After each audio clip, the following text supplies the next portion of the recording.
The two-year reign of a respected champion has come to an end. And now, two new teams vie for the NBA title.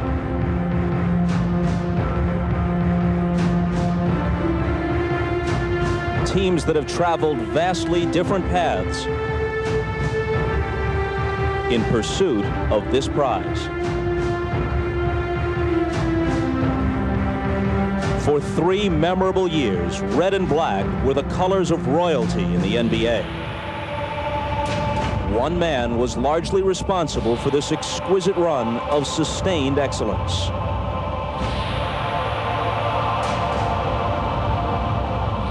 Now, in his first full season back from retirement, Michael Jordan has done what seemed impossible. He has added to his already exalted reputation. He led the Chicago Bulls to an historic regular season, and they've continued their run of superiority into the playoffs. Overshadowed by the Bulls' dominance, the Seattle Supersonics got here by shaking off the specter of past failures. Now these Sonics step onto the NBA's biggest stage for the first time against a team many have already declared the best of all time. An assessment the Sonics could alter, but only by pulling off one of the greatest upsets in sports history. Game 1, next.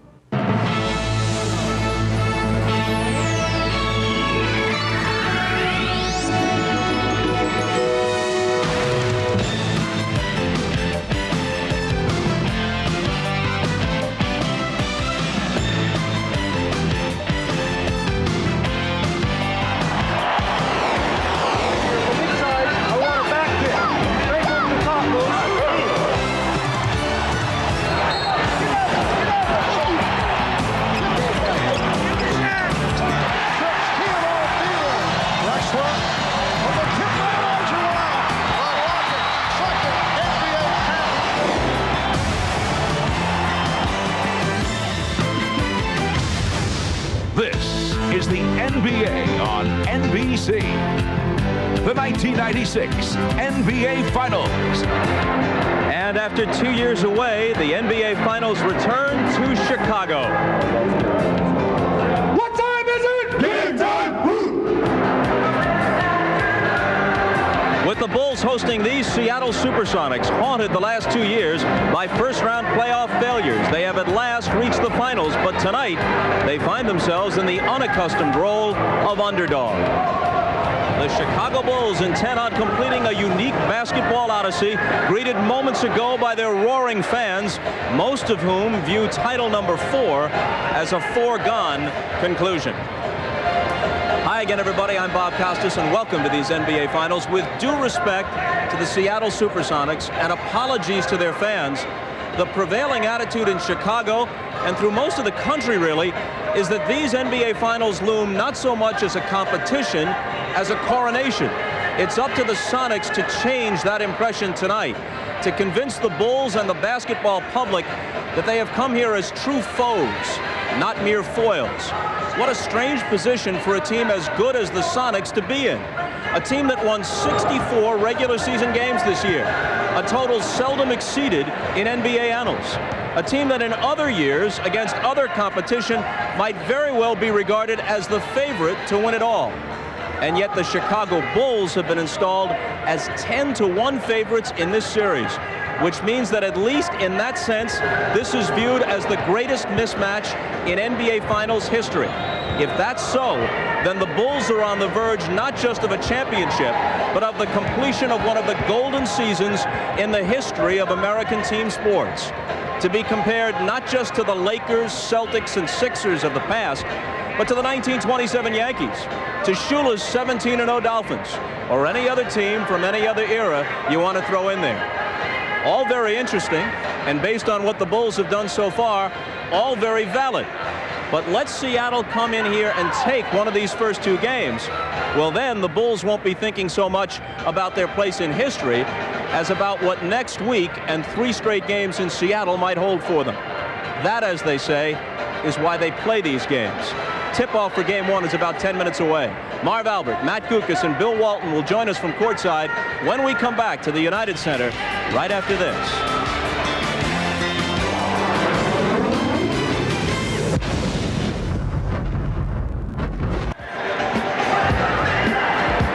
Back in Chicago, a look down at the United Center just minutes before Game 1 of the NBA Finals, the Seattle Supersonics and the Chicago Bulls.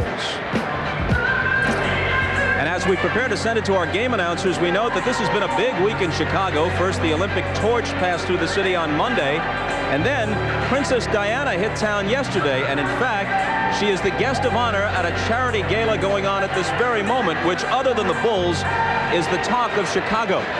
And as those British tabloids have been quick to point out, this continues a curious pattern of Her Highness and Marv Albert turning up in the same city at the same time. A shocking rumor further fueled by tonight's events. Coincidence? You be the judge. Marvelous? Yes, Bob, certainly capturing the flavor of the playoff excitement here in Chicago. But we are joined by broadcasting royalty. Matt Guokas, one-time head coach of the Philadelphia 76ers and the Orlando Magic. Bill Walton, Hall of Famer by way of UCLA, Portland, and Boston. On a night that Michael Jordan and the Bulls are hoping that this will be the very first step in putting the finishing touches on their record-breaking, remarkable season. I think we all want to be on the positive side of history. I think so far we've been that, with 72 wins, all the consecutive winnings of games that we've won. But by no means do we want to do all that and then be the team that lose to the Seattle Supersonics in the finals. And I'm pretty sure that'll be marked in history too. So that's one side of history we certainly don't want to be a part of. And I think that's part of the motivation for a lot of the guys, especially myself, to try to get this thing done. And Matt, part of the motivation for Michael is just to add to that legend. And Marv, he has come all the way back to best player and MVP status, and what a history in the NBA Finals. Turning back 3 future Hall of Famers. It was Magic Johnson and the Los Angeles Lakers in '91. Then Clyde Drexler and the Portland Trailblazers for their second straight championship in '92. And then the three-peat against 1993's most valuable player, Charles Barkley, and the Phoenix Suns. Michael Jordan knows this drill very well, going for his 4th NBA title. And guys, for the Seattle Sonics, it is not just getting to the NBA Finals. They feel that they can beat the Bulls, and they're upset by those who give them little chance in this series. I think you get mad. I think you get upset. And everyone's saying it's going to be a sweep. And everyone's saying it's going to be 4-1. In that case, why the heck are we even here? Why even show up if everybody's going to think we're going to get swept? I mean, we could have been happy in the Western Conference Finals. But, we think we're just as talented as Chicago is. I think the pressure's on them. They got to come out. They say they're going to sweep us. Now they got to come out and try to play to that level. And I think that we're really relaxed right now, and we just come out and play. Seattle relishes the role of the underdog. Now they're back to where they were against a 2-time defending champion Houston Rockets, which they swept in an earlier round. 2 of their key players that have got to come through in this series. Gary Payton, the defensive player of the year, who stripped Michael Jordan in the decisive game between these 2 teams in Seattle earlier this year. Gary Payton responsible for the collective psyche of these 2 teams. And then, of course, Shawn Kemp, who has literally matured before our eyes the last 6 weeks. He'll be matched up against Dennis Rodman. Dennis Rodman with a new, interesting, and certainly colorful hairstyle today. Rodman will try to get into Shawn Kemp's psyche throughout this game. Shawn Kemp's responsibility is to play above that fray. Now, Seattle a little bit nervous, a little bit anxious. It's their first time here, but they're here to win. And Marv, they are not interested in being the lunch meat for the Chicago Bulls championship celebration. All right, Bill, and we are moments away. Coming up, it's Game 1, the Sonics and the Bulls, the NBA Finals Series, in a moment.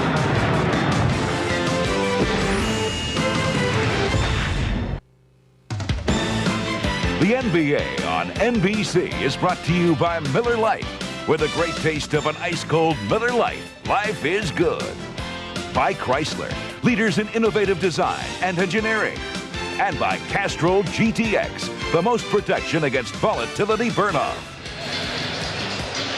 Welcome back to the United Center in Chicago, Illinois. And if you go by the numbers, a positive stat for fans of the Seattle Sonics. And now we're set for the introduction of the starting lineups. Here is the public address voice for the Chicago Bulls, Ray Clay.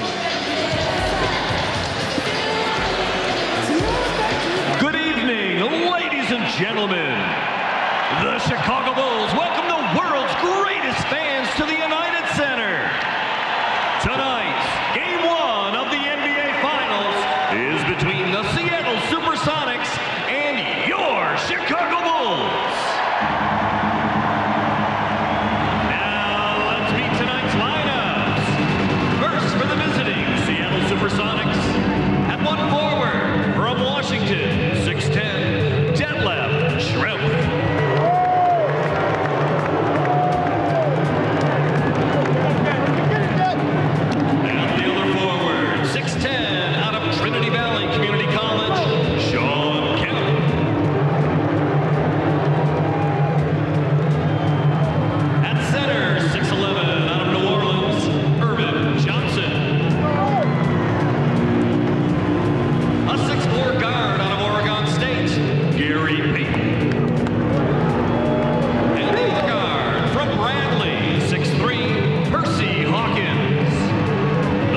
Supersonics are coached by George Karl.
To the Bulls' fourth NBA final appearance the past 6 years. Ahmad Rashad and Hannah Storm have worked the sidelines during the course of those 6 seasons, and they're with us tonight. Let's start with the Dean, Ahmad Rashad. All right, thanks, Mark. Phil Jackson has a way of firing up his team during the course of the season, and this past week he shows them movies. The movie he showed them was The King of Hearts, a 1966 French-Italian production, a movie about war, duress, and the insane world we live in. A story of a Scottish soldier in World War I who comes across a town populated by asylum escapees who look to crown him their king. Now, I talked to Michael Jordan about that. I said, what message was Phil sending? He said, well, the only message I can figure he was sending is that Phil has had way too much time between playoff games. So I guess they're prepared. So for the Seattle side of it, let's go down to Hannah. Ahmad, much of the hype in this series has been about Defensive Player of the Year, Gary Payton guarding Michael Jordan. That is not what we're going to see early. Here's what the Sonics experimented with yesterday during practice. They're going to start Gary Payton on Scottie Pippen. That's to help keep Payton out of foul trouble early and help keep the Bulls from advancing the ball. When Payton handles it, when Pippen handles it, he's going to try to slow him down. That leaves an interesting mismatch in the backcourt. We've got 6'10" Detlef Schrempf, who will actually start the game on Michael Jordan. He has a height advantage over Jordan. He's going to need a lot of help. That is going to come from Hersey Hawkins, who's going to double off Ron Harper. That's what they've experimented with. We'll see how they execute it early. Mark? All right, Hannah, the officials, Joe Crawford, Dan Crawford, Bennett Salvatore. Guys, how long do you think the matchup of Schrempf and Jordan will last? In the half-court game, that can be effective because Schrempf has got so much size. He's 6'10". The question is, can he stay with Michael off the dribble? But nobody else can either. Seattle at this point is just experimenting. Irvin Johnson, Luke Longley on the opening tip, and it's controlled by the Bulls. Pippen going right at Payton. matchup that Hannah referred to. Now they double up on Jordan. Harper is open for three. Yes. Well, right away, you see the strategy. They will come and double team Michael with Hersey Hawkins, just trying to get the ball out of his hands, and they're willing to let Ron Harper take that shot. By Gary Payton being played by Ron Harper. Sean Kemp with the room. And that's no surprise there. Luke Longley will try to match up with Sean Kemp as much as possible to absorb some of the contact to try to keep Dennis Rodman out of early foul trouble. Luke Longley. And back come the Sonics. It's the Bulls 3 and the Sonics 2. We are just underway. Kemp getting position, although he faces the double team. Payton for 3. Shrimp able to run it down. The key for Seattle, as always, is offense. Cut down on turnovers, get to the hoop and finish. Post up your forwards and attack the basket to set up your three-point game. For the Chicago Bulls, it has been a long layoff, a spread of 8 days. Talking to Bulls players, they say they were just sick and tired of facing each other during practice sessions. Shrimp picks up that first foul. Marvin, the first finals that I ever played in, we had an extremely long layoff 20 years ago when we played Philadelphia with Dr. J. We had swept the Lakers in the in the finals of the West and then waited for Philadelphia to get ready. It hurt us terribly the first 2 games. We got blown out. And Jordan's first attempt went astray. The Bulls have not played since they eliminated Orlando on May the 27th. That was Monday, Memorial Day. And Kemp fires from deep. So Sean Kemp, who comes off the spectacular 7th and final game against Utah, is able to hit on his first 2 shots. The Sonics with a 4-3 lead. Jordan played by Kemp on the switch. Terrific closeout by Sean Kemp. Rodman, who has been more offensive-minded in the playoffs. Well, so far, the quick, active defense of Seattle has the Bulls confused. And Pippen lets it go with the Seattle possession. Sean Kemp has this kind of range. It's not unusual for him to be able to drill this shot. The nice thing about it is he's attacking directly. There's no hesitation, no reluctance to put it up quickly. Size advantage for Pippen. And Pippen shoots the 3. Air ball handled by Shrimp. For Seattle, it is their first trip to the NBA Finals since they won the championship back in 1979. Here's Pippen for Harper. He beat Payton and drew the foul. This is what the Chicago Bulls do best from their defense. Whether it be a steal, whether it be a block shot or a rebound, this one started on the Luke Longley block. As in nobody really stopping Shrimp or putting any pressure, and a nice move by Hawkins without the ball. And Michael Jordan running the middle of the floor that time, and that's who Scottie Pippen was looking to. And that drew Gary Payton in the middle and left that open lane for Ron Harper. It looked like Gary Payton was trying to let him go, but the momentum of his body down low, Gary Payton can't waste any fouls. They call him the Glove. Selected as the NBA's best defensive player this past regular season, although here in Chicago there was certainly much support for Scottie Pippen. That's the only award that the Bulls didn't win. I thought Scottie should have won that award. And Kemp has been unstoppable here in the early moments. 3 for 3 from the field. Well, he's already hit those 2 outside jumpers, and then if he gets positioned like that in the paint, nobody will stop him. Harper, air ball hook shot, and the Bulls only 1 for their first 6. Johnson. Elvin Johnson getting down court, beating the Bulls, and the Sonics now lead 8-5. Marv, terrific start for Seattle. Remember game 1 of the Orlando series, Chicago out 10-0 in the first game. Orlando never able to catch up the rest of the series.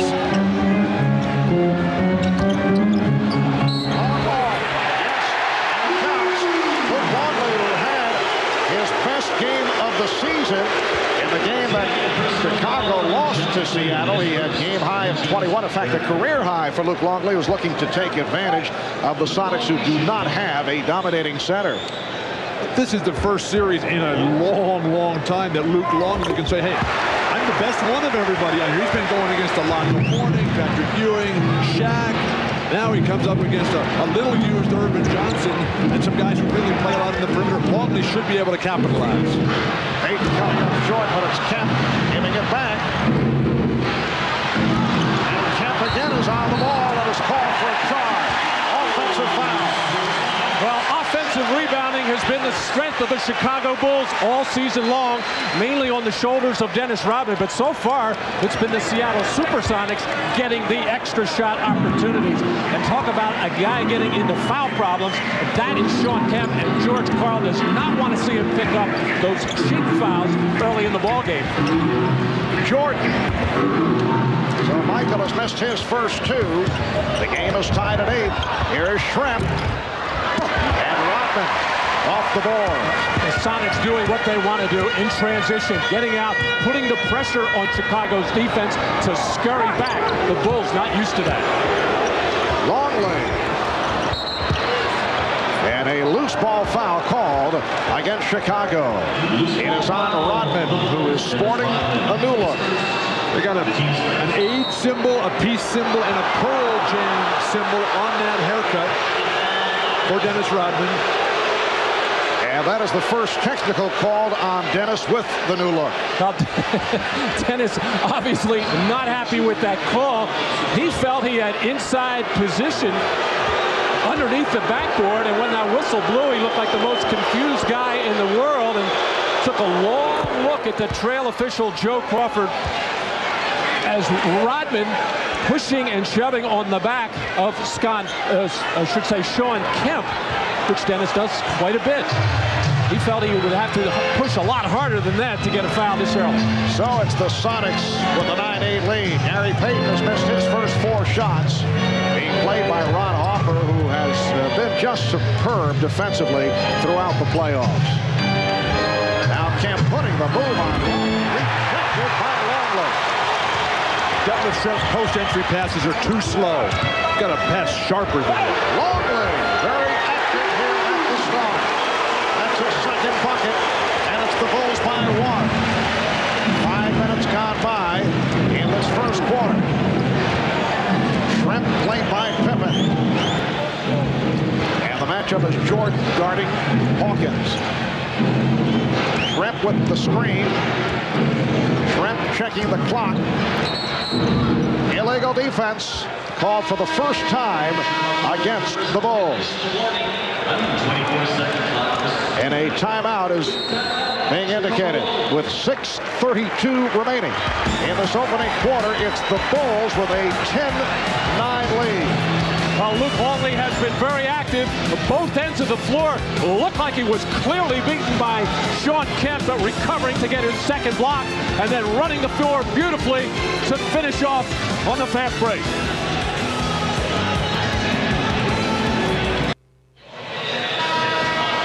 Well, for the Bulls, it has been a magical season, a record-breaking 72 up, 10 down, but they feel to a man that it will not mean a thing unless they go all the way and win the title. We talked about this with Michael Jordan earlier and asked what's the greatest fear in going into this series against the Sonics. My greatest fear is to take this team for granted and listen to a lot of the media expectations and speculations. I think we know that Seattle can play the game of basketball, no matter how much they may put us above Seattle. I think we have to be very, very cautious that this team could come out. All they need to do is win 1 game here, and next thing you know, we got to play 3 games in Seattle where they're stronger. So I think that's a danger. That's one of my, I guess, nervousness about this game and about being at home. It's added pressure. Yes, several of Michael's teammates talked about the added pressure as Jordan comes up with the block on Hawkins. Again, the size of the Bulls guard, something that the Sonics haven't had to face in their earlier rounds. And Jordan draws the foul. Foul committed by Hawkins. It's not only the size of the Bulls guards, it's also the lack of execution by the Seattle Supersonics. If they have one weak spot, it is in that half-court execution. Slow developing play. Hersey forced to force that shot. Longley, very active here at the start. Usually when Longley gets to it offensively, it is in the first quarter, but there's no question here it is part of the game plan against Irvin Johnson. And Marv, Ahmad was telling us that he talked to Longley at the break, and Longley said that long layoff really helped those sore, aching knees. And the foul is called on Luke Longley. Sean Kemp will go to the line. It's the second team foul committed by Chicago. Seattle has 4. Well, Irvin Johnson's job is to protect the lane against other players, and he is getting drawn away from the basket. Luke Longley making the fundamental move. Cut to the open area, his teammates are finding him. When was that time you saw Luke Longley come show you the ball, tuck it down? He's been watching his teammates. He's learned a lot from playing with Scottie Pippen and Michael Jordan. Irvin Johnson, 3-year man from New Orleans, now going to the bench. Replaced by Sam Perkins. This has been the pattern. Johnson will start. He started 60 games during the regular season, but Perkins will get most of the minutes. And Mark, Phil Jackson Field, he told me before the game that he thinks that the Sam Perkins-Tony Kukoc matchup is going to determine this series. Which one can lead their bench to the greatest performance? Well, Michael Jordan with his first field goal. And the Bulls now lead 14-10. And right now, Dennis Rodman will match up against Sam Perkins, who will try to keep Rodman as far away from the basket as possible. The steal by Pippen. Terrible pass by Payton. You got to move your feet and step through. That's a bad matchup with Rodman on Perkins for Chicago. Pippen for 3. Scottie Pippen earlier in the playoffs having his problems from downtown, but seemed to straighten things out in that 4th game against Orlando. Meanwhile, the Sonics have missed their last 5 shots. The Bulls are up 17-10. Harper's really slowing down Gary Payton on the advance of the ball. Open shot for Perkins for 3. Sam Perkins deadly from 3-point range. Well, you mentioned it, Bill. Dennis Rodman left to go help out Luke Longley. You can't do that when you're watching Perkins, and Dennis dropped his head right away. He knew that Perkins had that long look at an easy 3 for him. Jordan. Yes. Michael Jordan missed his first 2. He's hit his last 2. And the Bulls are up by 6. Marv, Detlefsham doesn't have the foot speed or quickness to jam Jordan on the perimeter. Beautiful entry pass. Dunk that ball. Finish.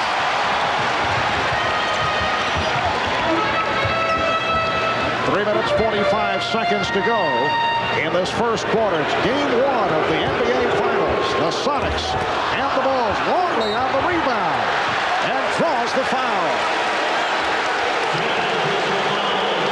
Now committed by Detlef Schrempf. That is his second. And George Karl looking down the bench and pointing at Vincent Askew.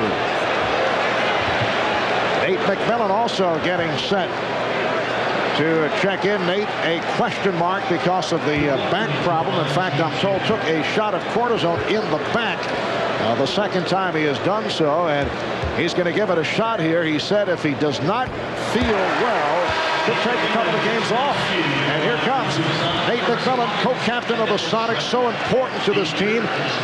This is the scene moments ago back in the Seattle locker room. He was on the treadmill, also did some stretching, looking to get ready.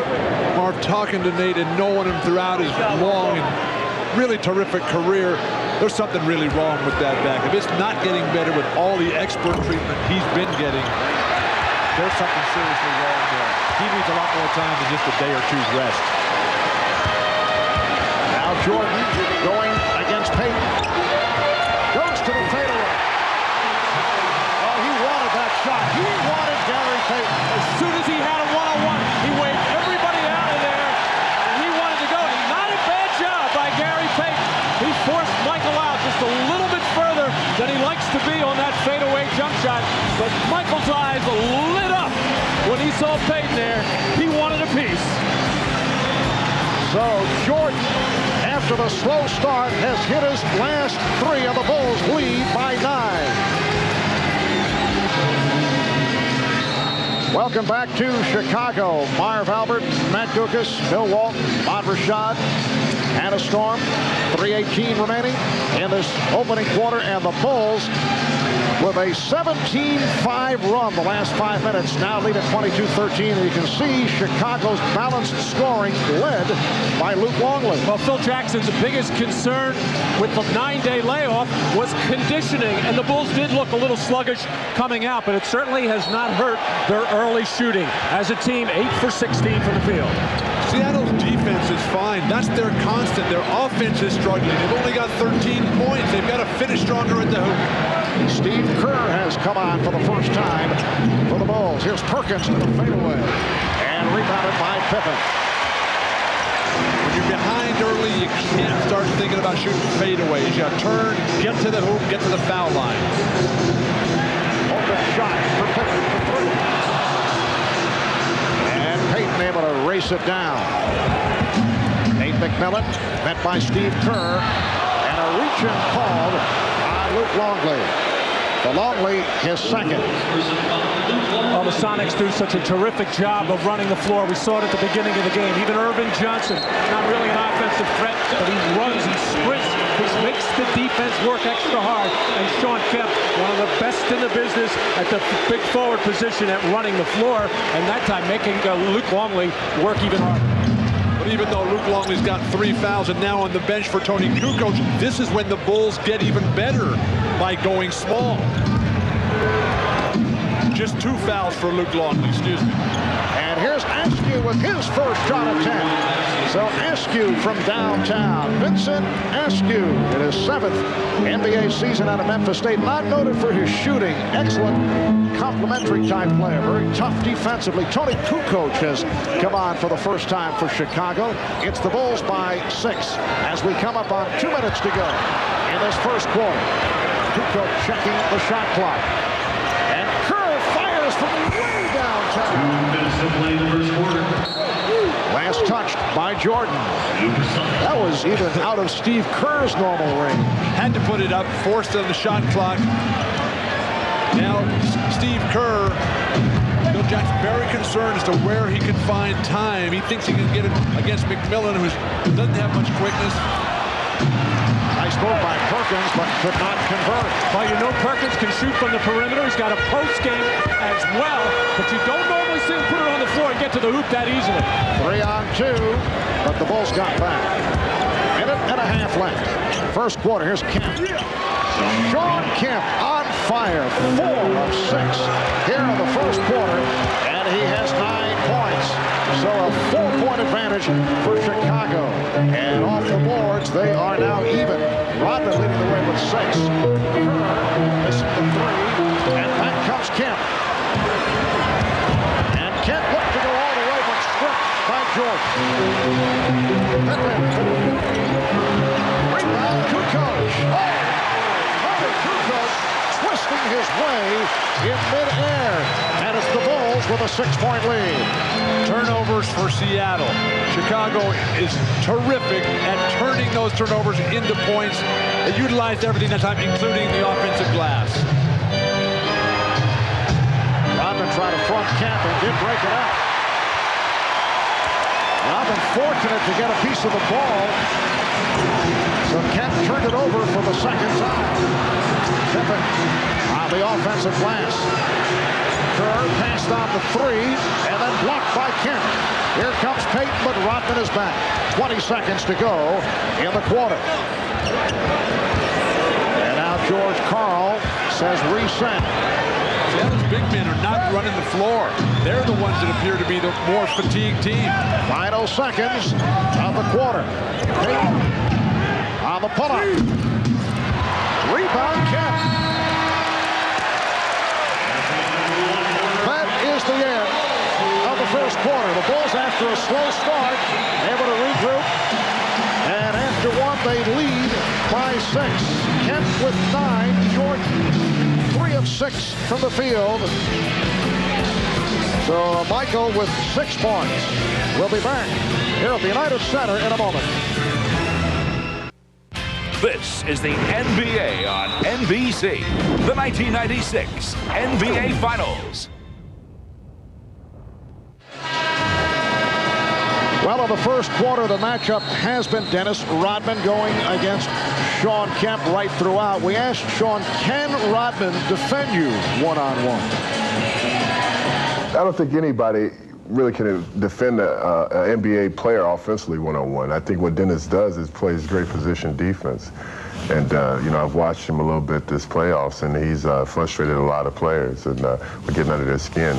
So I think the thing you have to tell yourself is that you know Dennis is going to be Dennis. That's his game. That is his game to frustrate people. So, you know, I have to be the man that just walk off and run down court and kind of let some things slide here. You know, I have a mission. I'm on a mission and see something that's at the tunnel, the light at the end of the tunnel. So I can't let a little scratch or claw, his pulling on the jerseys or anything like that, you know, throw me out of my game because, you know, this time of the season, you can't go through that. And Shawn Kemp had an excellent first quarter, 9 points, hitting 4 of 6 from the field. 3-point shot went astray, and the tip is put home. So the Bulls now lead 24-20. Sam Perkins getting a piece of it.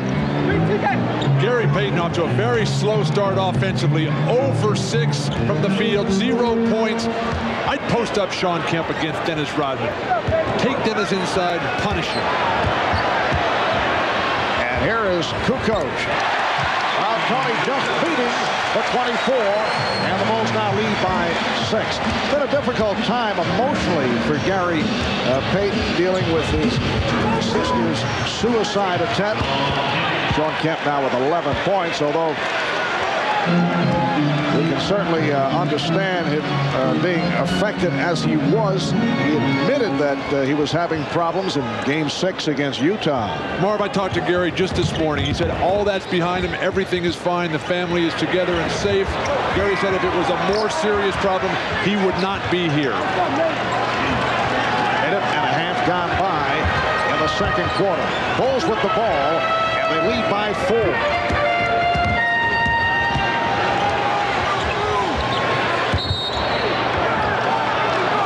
Foul against the Bulls.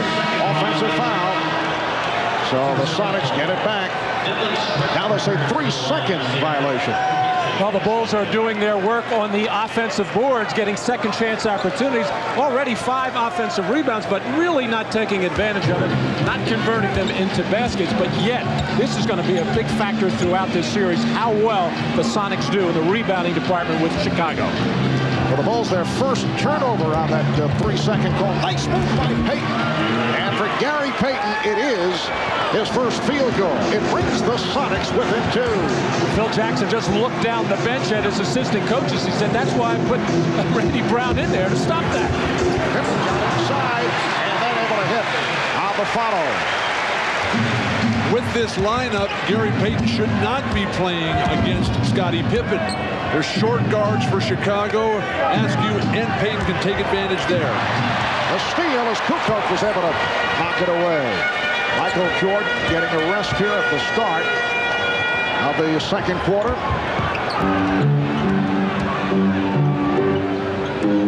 Brown and Kerr in the backcourt. Kukoc, Rodman and Pippen up front. Kukoc a bit too strong. And back comes Nate McMillan. Nice box out Askew on Rodman.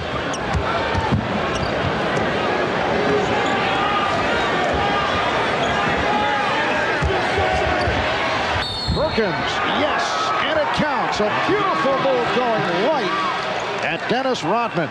For Rodman, his second foul. And the Bulls now lead by 2. Sam Perkins can score from three-point land, can score in the post. When you go right at Dennis Rodman, it doesn't give him a chance to be first-team All-NBA defense. Phil. The NBA on NBC is brought to you by Budweiser, official sponsor of the 1996 Olympic Summer Games. This Bud's for you. By Toyota and their full line of quality cars and trucks. Toyota, I love what you do for me. And by Dr. Pepper and your local Dr. Pepper bottler. Dr. Pepper is just what the doctor ordered. Well, the Lovables with a snappy number inspired by Dennis Rodman's persona. Catchy tune, too. And there is Dennis sitting down after collecting his second foul. 7 rebounds to lead the way. Sean Kemp is the high man of the game with 11 points. Sam Perkins with 7 points in his 8 minutes of playing time. Remember in the Houston series when Coach Rudy Tomjanovich said that Sam Perkins is an impossible matchup. If you put a big man on him, he takes him outside, draws him away from the basket. You put a smaller man on him, he can punish you inside. And when he used that impossible matchup phrase, all Sam's teammates have been kidding him ever since. Here's a guy who averages 12 points a game, impossible matchup. And Sam has that low-key demeanor, but has really developed into a very strong locker room leader for this team. He'll need to play huge minutes in this series. Remember, Sam, a long-time veteran, the only member of this Seattle team with championship experience from the '91 finals. Lakers when Sam was playing with Magic Johnson. And a college teammate of Michael Jordan at North Carolina. Seattle in the midst of a 14-6 run since the Bulls led by 9. That over the last 6.5 minutes. And the Bulls lead now is 1. Jordan is back on the floor, as is Harper. Judd Bushler has come on for the first time for Chicago. George Karl could not have drawn it up any better, Marv, that time. Get it out of Jordan's hand, make Bushler and Harper play with it on the weak side. And it is Bushler trying to defend on Perkins, and the foul is called. And when all that double teaming is going on, it really puts your defense in jeopardy on second shots. But so far, we've seen Vincent Askew do a terrific job boxing people out, getting a body on people, and then even if he doesn't get the rebound, one of his teammates does. 3.5 gone by, second quarter. And Chicago up 28-27. Here's Askew. And he's fouled by Bushler, a hacking call. So Bushler with a quick 2, and Askew will head to the line. Seattle has completely turned it around on the offensive end. They were down 22-13. Now they have a chance to take the lead here. Chicago struggled when Jordan was out. Pippen could not carry the load. Payton has stayed in the whole way and settled down his offensive team. And you look at the Chicago lineup right now. Of course, Michael Jordan is back in there with Tony Kukoc. They're going to have to carry much of the offensive load right now. And as you mentioned, well, you can afford to double team right now. Other than Bill Wennington, nobody really a sharp perimeter shooter. And Scottie Pippen only 2 of 7 from the field. The Bulls have hit just 3 of the last 14, and you can sense the impatience of this capacity crowd here at the United Center. The poor shooting continues by Chicago. Perkins with the good look and hits again. A 3 for Sam Perkins. He now has 11 points, and he has led the Sonics to a 4-point lead. Big men who can run the floor, shoot the ball from the perimeter in transition. Very difficult to stop for this current Bull lineup. Askew called for the holding foul as Jordan looked to make his move. In transition, Gary Payton will find Sam Perkins. Looked like Sam had to shuffle his feet to get his balance there, but he's feeling the rhythm so well. Just put it up there every time. Well, Phil Jackson not pleased, as you might expect, and he's taken a timeout. 7:43 to go in the first half. Seattle 5-4. We'll be right back. Welcome back to Chicago. Seattle in the midst of a 19-6 run to take a 4-point lead. Let's check in with Hannah Storm. Hannah? In the Seattle huddle, Marv, George Karl telling his team he wants to continue to see a crowd around Michael Jordan because he said Jordan is not looking to pass.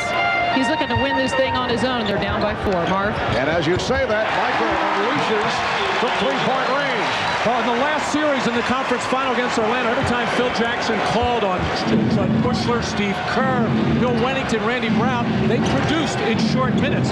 So far, they have not gotten it. Phil has gone back to his starters. And it was way back in Game 4 on May the 27th against Orlando that Jordan was able to hit the 45 points to lead the Bulls over the Magic. But Mark, this is a shot out of the triangle offense, which Phil Jackson tells us he wants Michael to stay in because it makes it so much more difficult for George Karl's trapping defense to be effective if he's in the offense as opposed to just the isolation plays. Bulls foul called on Harper. Gary Payton. He He missed his first 6. He's hit his last 2, and the Sonics now lead by 3 points. Just under 7 minutes to go in this first half. Luke Longley. And the rebound gathered in by Gary Payton. Payton and Hawkins in the backcourt. Shrimp, Kemp, Askew on the front line, and it's an offensive foul. Rodman hits the deck, and it's called on Shrimp. So for Detlef, that is number 3. Not a good performance to open up this series by Detlef Schrempf. He has not scored yet. An obvious offensive foul. He's not moving his feet enough. He's not trying to go around guys. He's not quick to the glass, and certainly not getting the job done defensively on Jordan. Otherwise, a fine day for Detlef. All right, here's Longley. 10 points for Longley. It looks like Luke picked up something from Shaquille in that last series. He dipped that left shoulder and just wiped the defender out of there. Sonics by 1 as we come up on 6 minutes to go. First half, they double up on Perkins. Seattle has to move more when that ball goes into the post on the perimeter. 3-point attempt by Hawkins. And the ball will go back to Chicago. Well, Seattle has a real bad tendency as the ball is temporarily stuck. We'll have to get Jordan to see if he can get that off the top of the glass there. I know Wilt would walk out and say, I can get that one. I go to the old schoolyard to throw another basketball at it. And Scottie Pippen has the right idea. And that appreciated by the official, Danny Crawford. Wilt not in attendance tonight, but certainly Bill Russell is. One of the all-time greats and the former general manager and coach of the Seattle Supersonics, Bill Russell on hand. Harper. 7 points for Harper. And the Bulls take a 1-point lead. Luke Longley is the Chicago Bulls offense. Yes, Longley with 10. And the nice assist to Harper that time. Yes. Sean Kemp with 13 points. He's had the touch. 6 of 8 from the field, and the Sonics by 1. Jordan and Harper at the guards. Pippen, Longley, and Rodman up front. Jordan for 3. He hesitated. He was not going to take that shot. Seattle has so many players, Marv, who can play big against Jordan physically. Askew, Hawkins, Payton, and of course McMillan, if he's healthy enough. Pippen going glass. Rebound stuffed by Harper.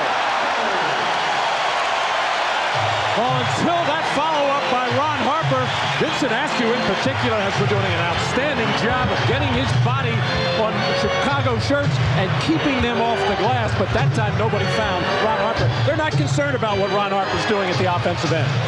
And Ron Harper has been doing it. 9 points for Harper. Hawkins. Nice move off the dribble by Hersey Hawkins for his first field goal. The Sonics 38 and the Bulls 37. Pippen changed his mind. Hawkins needs that sort of response. He cannot let Chicago come at him at one end and then just passively play on the offensive end. Hersey will bounce back in Game 7 against Utah after the 0 for 8 and a tough time against Jeff Hornacek in Game 6. To the fadeaway.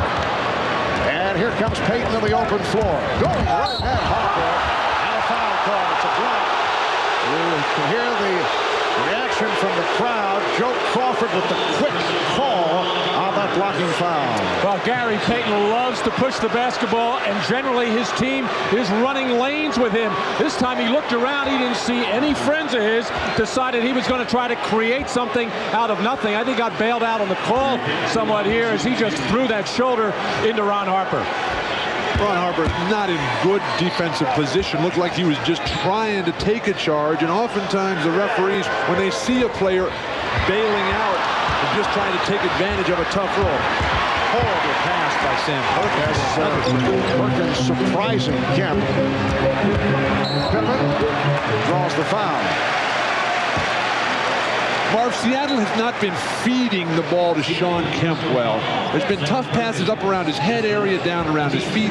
Get him the ball in his triple threat position. Give him some space. Let him get moving out there. Help your teammates out.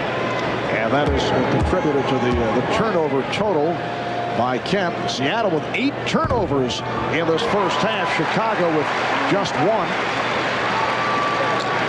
Sonics with a 1-point lead. It's game 1 of the NBA Finals Series. Game 2 here in Chicago on Friday night. And on NBC starting at 9 o'clock Eastern time. And then the scene will shift to the Key Arena in Seattle.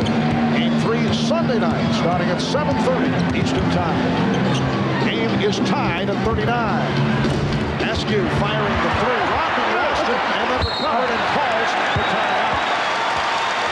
20-second timeout requested by the Bulls. Well, looking back at the regular season, the Bulls and the Sonics met on 2 occasions.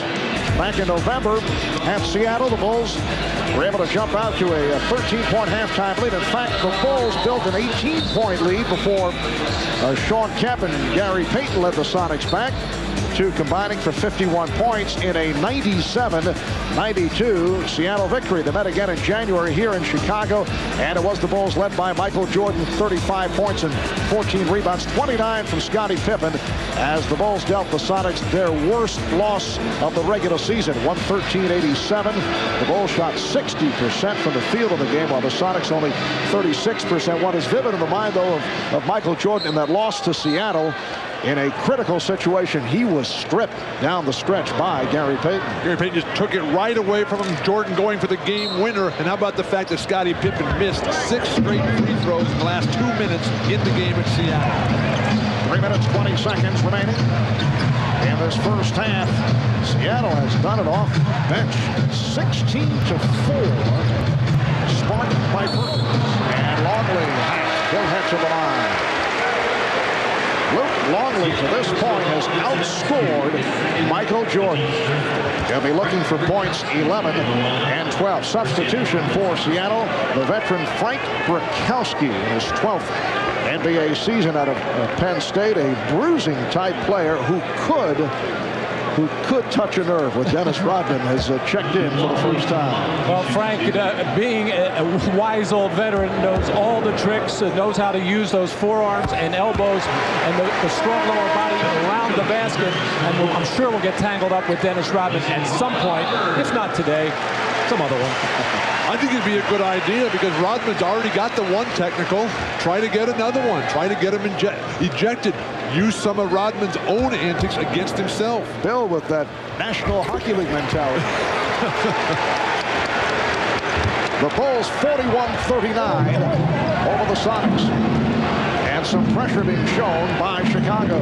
Seattle has to attack this press. You can't just let them come up and make you take so much time off the shot clock.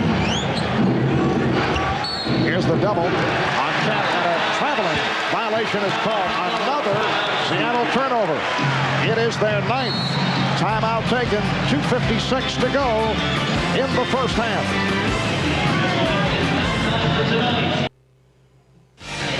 Reminder coming up on the Prudential halftime report. Bob Costas will be talking live with the Phoenix Suns' Charles Barkley. Charles, of course, played in the finals against Michael Jordan and the Bulls back in 1993, a series won by Chicago in 6.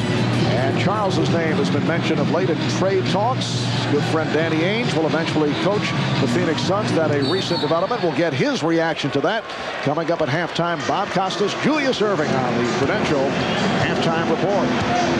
Seattle doing an outstanding job on the glass. Vincent Askew and Sam Perkins have made major contributions off the bench. Good goes, trying to flip it up with the running hook.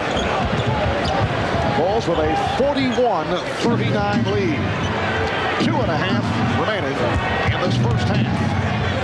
Brakowski pace on the 3 and then heaves it back the other way in an ocean to a drive lane. Hawkins able to knock it down. Hersey Hawkins has tied the game at 41.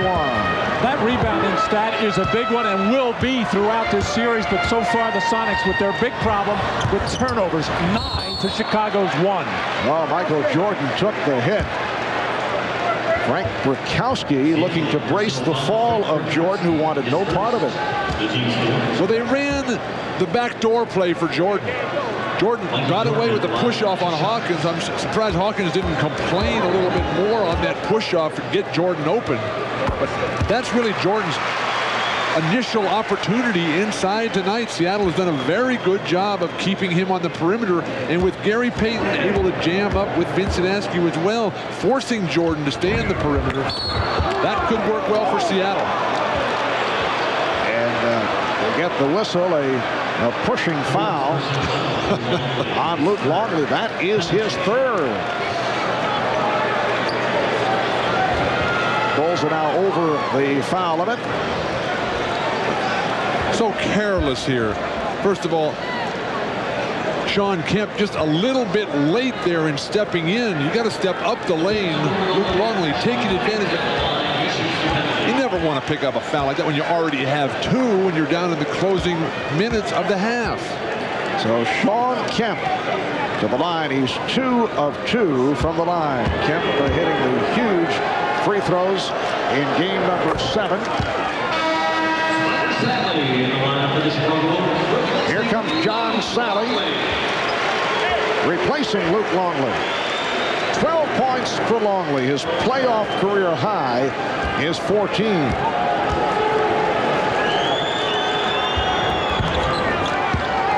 So the Sonics now lead by 1.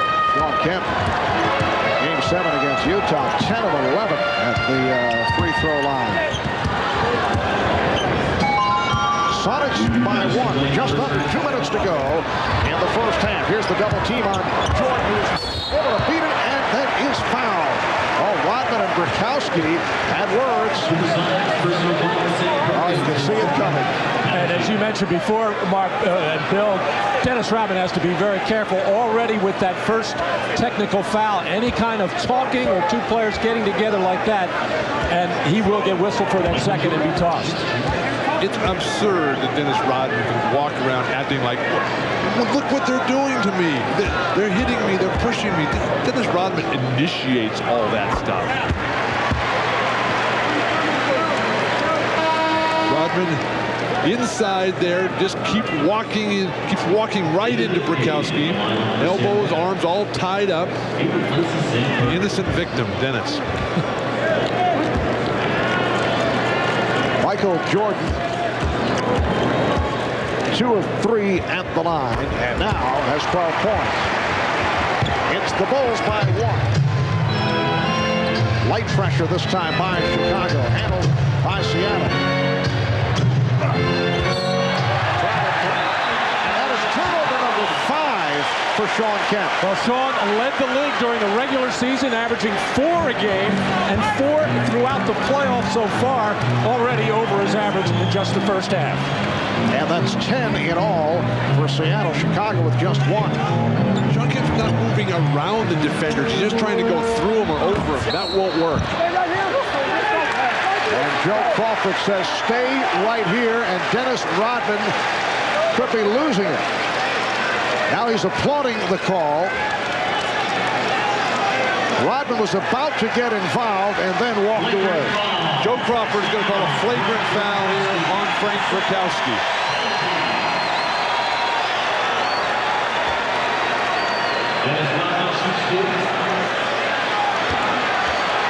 So Dennis Rodman, who has had his ups and downs at the line, is able to hit the first for his first point of the night.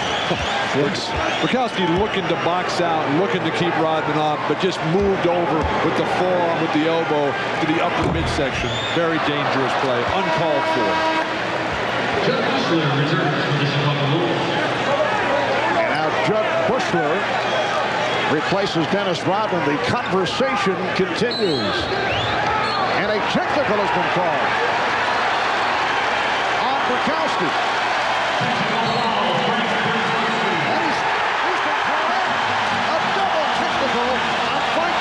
Apparently, Joe Crawford feels that the intent of Brokowski was to instigate something against Rodman.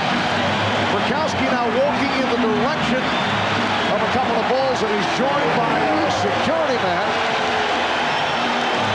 and is ushered back to the locker room. And he got a couple of parting shots to referee Joe Crawford, and then one final parting shot to, I'm sure, Jack Haley sitting on the bench. An absolutely uncalled for situation by Brokowski, who's a good, skilled basketball player who sometimes gets too caught up in the physical aspect of the game. But he gets a flagrant foul and then 2 technicals. We're going to just see a parade to the line for Chicago. And Seattle worked so hard to get back in this game offensively. Now Chicago with a chance to open it up a bit here. Well, as you said earlier, Bill, I don't think there's any question that Brokowski was trying to get that second technical called on Dennis Rodman. There's no argument. Of course, George Karl can't be happy with this, but he did not put up any fire regarding that call. This foul on Wingate, who just checked in. David Wingate, who may see more action. Actually, he'd have to see more than he did against Utah. Played a total of 7 minutes in that Utah series, but the feeling is that we might see more of Wingate, perhaps defending against Jordan. That's just another weapon. Give him as many looks as possible. But why would Brokowski, after he gets a flagrant foul, why would he even say anything? Just walk away and start the next play. And the free throw parade has provided a 6-point lead for the Bulls. And here's some pressure. Now the Bulls drop back, and Kemp is able to make his way down court, and then is hit on a reach-in by Sally. Marv, Chicago would love to have Sean Kemp bring the ball up against the press every single time. Yeah, George Karl must have his heart in his throat. Sean already with 5 turnovers and just so loose and at times careless with the basketball. The Rain Man of the Rain Country, Sean Kemp, 4-time All-Star. At 26, he's an NBA veteran at an age when most players just getting their feet wet. He entered the NBA at 19 years of age. And he knows where that foul line is. 4th in the league this year, and going to the free throw line, and 4th it makes. Bulls with the ball and a 4-point lead. And Jordan is being guarded by Wingate. Jordan to the floor. So Michael has opened it up. He has 18 points, and the Bulls lead by 6. Seattle play the clock here to go 2 for 1. But Phil Jackson and the Bulls know that Seattle does not have a shot blocker. Sally looking for the steal is called for the reach-in. Once you get by the perimeter defense, which is terrific for Seattle, Gary Payton can't control him, can't keep him in the corner, but there's nobody up top. There's nobody coming from the weak side to knock something down. But classic execution on that pick and roll. Jordan got a good screen from John Sally and made sure he cleared the pick and took that defender away, able with his quickness to find that little seam and get in the basket. And Michael knows that if he pulls up, he's going to get double teamed. So that's why he's playing on the perimeter right now. He's going to get more opportunities to do that. Take it to the hoop. That looked like Luke Longley swooping to the hoop. Yes. Bulls 51-46 over the Sonics. Kukoc for 3. And it's rebounded by Hawkins. Good box out. Down to a half minute remaining in this first half. Wingate fired up and was fortunate to draw the charge on Kukoc. Marv, Seattle's weak side rebounding has really improved. Early in the game, Chicago was getting offensive second opportunities, but Wingate in transition takes it to the hoop, and Kukoc not in proper position, again bailing out, trying to take charges. Those calls have gone against the defender all game long. David Wingate in his 10th NBA season out of Georgetown, acquired from Charlotte as part of that Hersey Hawkins Kendall Gill trade. He's also played for Philadelphia, San Antonio, and Washington. Steve Kerr for John Sally. Sally picking up the 2 fouls. It's really good to see 2 teams who are obviously outstanding defensive teams, the 2 best in the league, and love to run from their defense. They'll look to fast break, they'll look to push it up, look for scoring opportunities in transition. Well, the Bulls led by as many as 9. They're up by 3. And he'll go to the line with 18 and 2/10 seconds remaining in this first half. Foul on Kemp. That is his second. This is the second backdoor opportunity that the Bulls have gotten out of their triangle offense. The first one was Jordan. He ended up getting fouled. This time, the poor defensive footwork by Seattle, not opening up to the ball, having no idea that the pass was even coming. Chicago so outstanding in their set offense, their execution. The number one rule when they cut you off backdoor and get to the hoop. Well, the floor is spread for the closing of the quarter type of offense, and you rarely see give-and-go basketball anymore. Everything is either going to be post-up or pick and roll, but with the floor spread, you can get those opportunities. Kemp fell asleep on the play. All right, the Bulls 14 of 16 at the line in the second quarter. And here's pressure by Chicago, leading to the foul. It is on Jordan. That is his first. Got a glimpse of Bill Wennington making his first appearance of the first half. So Phil Jackson going through his litany of centers. Longley, the starter, then John Sally, and now Bill Wennington. Jackson's Bulls up by 5 with 15 seconds remaining first half. The NBA Coach of the Year, Phil Jackson, who likes to get his points in a subtle fashion. He's been referring to Seattle's superb defense as a zone defense. Every time the word defense comes up, it's preceded by zone, certainly angling for some illegal defensive calls, and Seattle led the NBA in that department. I thought he was calling it a Zen yes, defense. That may be. Very good, Matt, working on that for several days. Well, Phil Jackson trying to paint a big picture of what's happening here. But when Seattle is illegal, they aren't called for it. They have yet to be called for one in the first half. Final seconds of the half. Down to 5 seconds. Kukoc backs to three-point territory. And Bennett Salvatore comes in to make the call with 2 and 2/10 seconds to go in the half. Double foul on Wingate and Jordan. Michael Jordan trying to get to the offensive glass, and David Wingate trying to hold him off, and the officials very quick to get in there and make this double foul call. Michael really creating havoc in there, getting the best of that matchup right there. So they will jump it up. Irvin Johnson and Scottie Pippen on the jump. And they will do it again.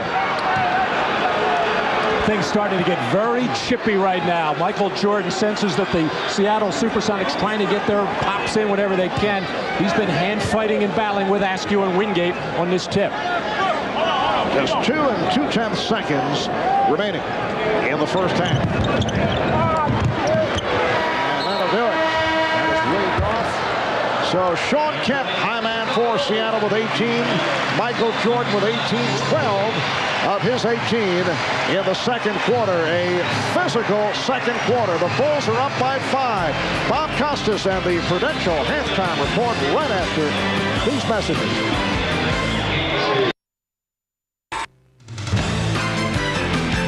This is the Prudential Halftime Report, brought to you by Prudential. Live well, make a plan, be your own rock. Halftime of game.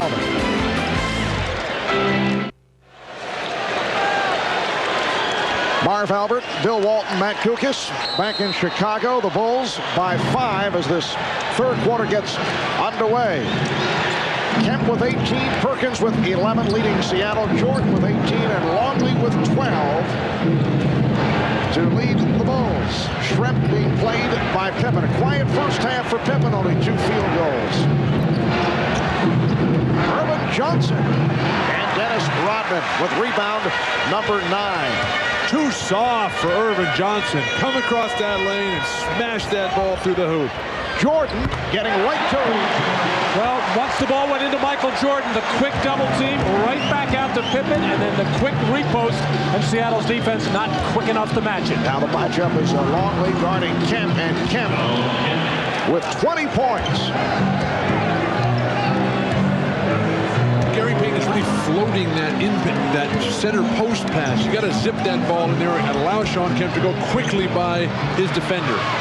Rodman's pass broken up. Detlef Schrempf in his 12 minutes in the first half did not score.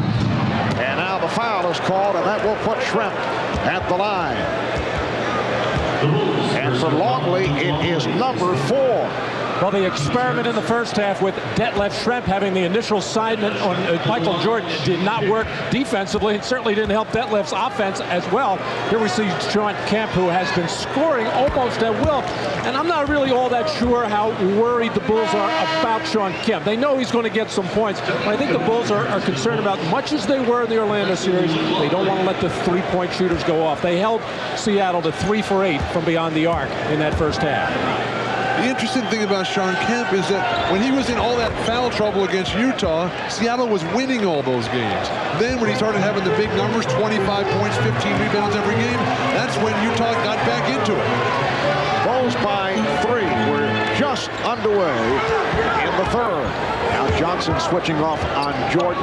Schrempf gets back to him. Shot clock at 6.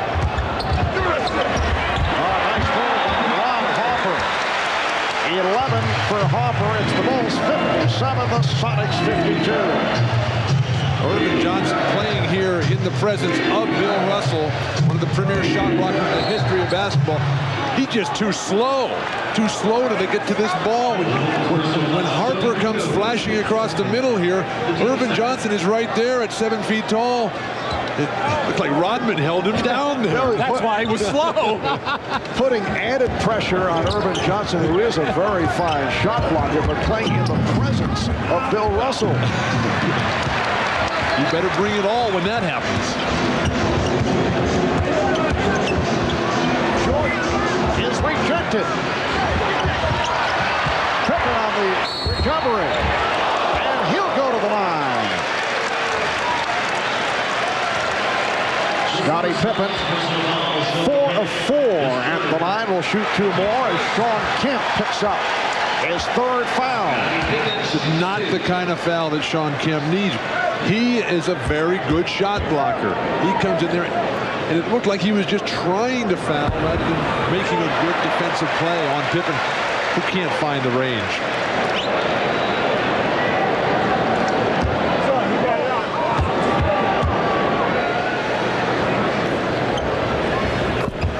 So the Bulls now lead by 7.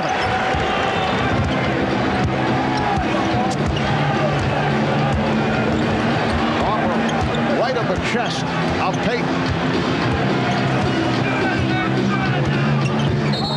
Harper looking for the steal is called for the foul. That's 3 on Ron Harper. Well, the pick and roll play for Seattle has been so effective, or at least it has been throughout the playoffs, with Payton getting very low and Ron Harper working extremely hard, trying to force Payton up higher on the floor, not letting him get down so low. Well, Pippen looking for the steal. Here's Schrempf. Schrempf with the rebound and the bucket. So the follow by Detlef Schrempf. Pippen beating the Suns. Yes! And it counts. The foul committed by Hawkins. Dennis Rodman so aware of what all is going on between those lines. As soon as Schrempf made that layup, he got the ball quickly out of the net and fired a perfect football touchdown pass to Scottie Pippen, who actually caught that thing with one hand and almost pounded for a second to gather himself and finish off that play. Matt, compare that play and the fact that it took about 2 seconds to complete with Seattle's previous possession when they're dribbling the ball with Payton the whole time, maybe 20 dribbles, and then Detlef Schrempf having to get to the offensive glass to finally get a score. And Pippen now 7 of 7 at the line. He has 14 points in all. Bulls have opened up an 8-point lead with 3 minutes gone by in the third. Schrempf rebounded by Kukoc. And a foul on Payton. That is his second. And another poor possession by the Seattle Supersonics, taking so long to get involved in their offense. With 7 seconds on the shot clock, finally Schrempf looked up and just launched a jumper.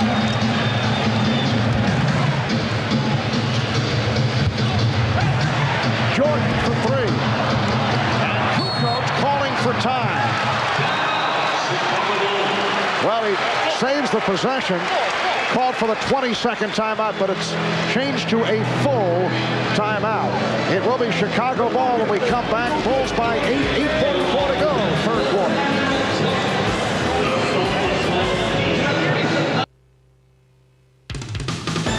The NBA on NBC is brought to you by Jeep, makers of the new award-winning Jeep Grand Cherokee. By AT&T, Centennial Olympic Games partner. And by Reebok. Are you prepared to say, "This is my planet"?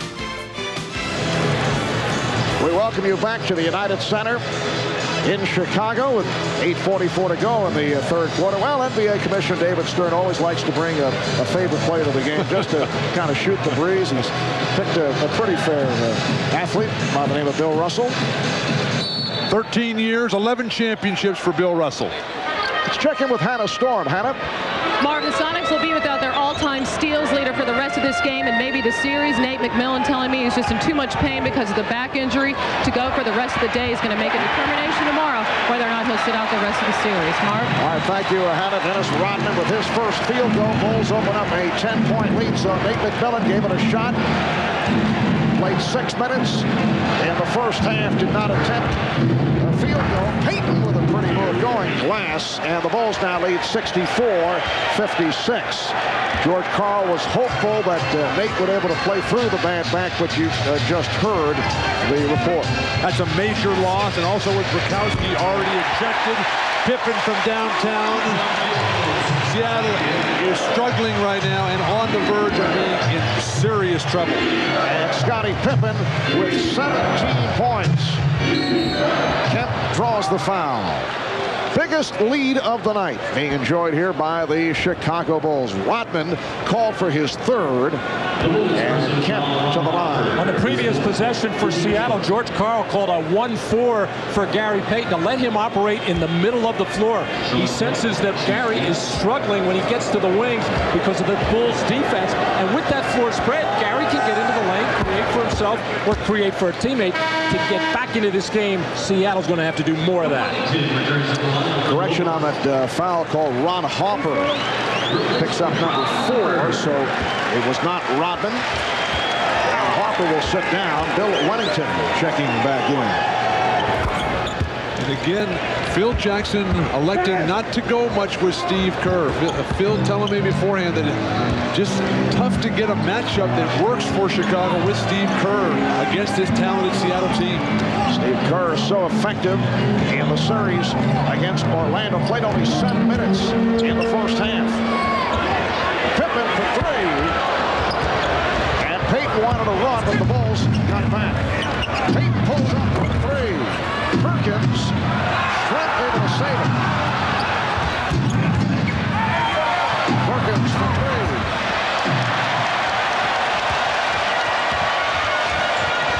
Jordan for 3. And back comes Perkins. 67-58. Chicago. Game 1 of the best of 7. Game 2 here in Chicago on Friday night. Oh, nice pass from Kemp. Payton had to give it up. Hawkins got the step, and he was pushed. Michael Jordan with a long look in the direction of Bennett Salvatore as he just was called for his 3rd foul. Now Michael Jordan now has the assignment of guarding Gary Payton with Ron Harper sitting on the bench with 4 fouls. Everybody anticipated this matchup going both ways when you have the top scorer in the league in Michael Jordan and the defensive player of the year in Gary Payton, but they have not seen that much of each other so far. And that the 5th team foul on the Bulls, so the Sonics at the line. It has been a foul-filled game, 30 called in all. In the first half, 22 in the second quarter, a quarter that also saw Frank Rakowski ejected, hit with consecutive technicals following a flagrant. One of the ways, though, that Seattle can work their way back into this game is by getting to the foul line. They've only taken 10 or 11 foul shots in the game. This is not a team, Seattle, that's shown a great ability to come from far behind. Nice pass from Kukoc. And Rodman has 5 points. Bulls lead by 9, 6.5 remaining in the third. Battle between Kemp and Rodman down low. Stay right here, says Bennett Salvatore, as the foul is called. It's on Rodman. That is his third. And a good battle it was for a long stretch of time. Both players working very hard for position. And I think a good job of officiating, letting the big men bang around in there until finally the little touch foul is called. Well, Kemp is now 9 of 11 at the line. This a Seattle team that went 64-18 in the regular season, best record in the West, winningest team in the history of this Sonics franchise. In the playoffs, beat Sacramento, then swept Houston in 4, beat Utah, that terrific 7-game series. And for the Sonics, their first trip to the NBA Finals since they won the championship back in 1979, a team that featured Gus Williams and Dennis Johnson and Jack Sikma, Fred Downtown, Brown, Paul Silas, team coached by Lenny Wilkins, it seems, in a previous life. Kukoc off the good lead pass, and the Bulls now lead by 9. Beautiful feed by Dennis Rodman on penetration. He is becoming an offensive force again.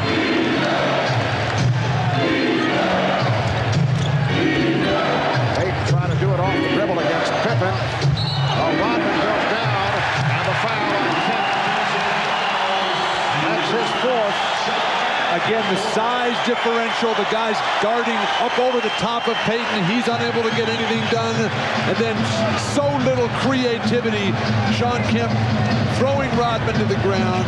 Seattle not showing an ability to interestingly get the ball to Shawn Kemp in the low post area. Here's Steve Kerr, who just came on from Michael Jordan.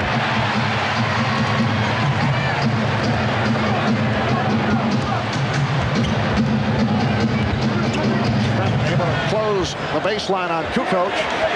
Mismatch with Pippen against Payton. And Payton able to get to it on the scramble. But the way that Chicago forces Seattle to make Payton give it up and have Kemp bring the ball up. And Hank called on Pippen. Well, that's one of the rare running opportunities for Seattle. The Chicago transition defense has been outstanding, but Gary Payton does not lead a lot of daylight. He can get into the lane, and that's when he can create for the Hersey Hawkins and the Detlef Schrempf and the Sam Perkins, but Payton has to get in the middle.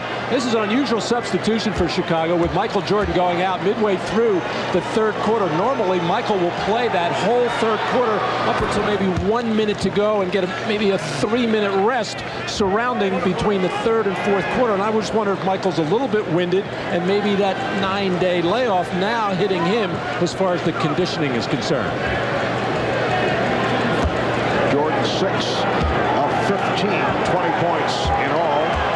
He had 12 of those 20 in the second quarter. Mark, this is a real big gamble for George Karl right now, leaving Shawn Kemp in with 4 fouls. There is a ton of time left in this game.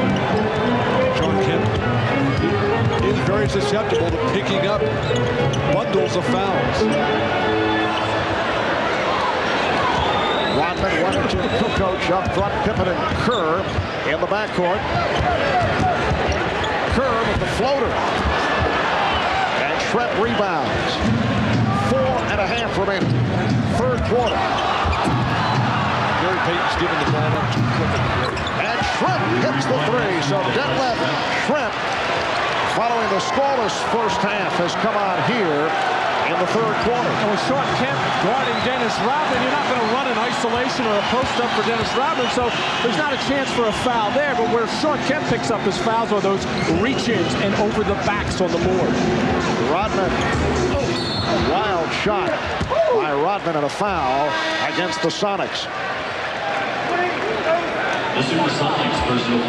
Foul on Payton, that's his third. Well, so much for Dennis Rodman not attacking Shawn Kemp. It just shows you how aware Dennis Rodman is. He normally doesn't even want the ball in the post, doesn't want to shoot the ball, but he knows that the man guarding him and a key player, Shawn Kemp, has 4 personal fouls.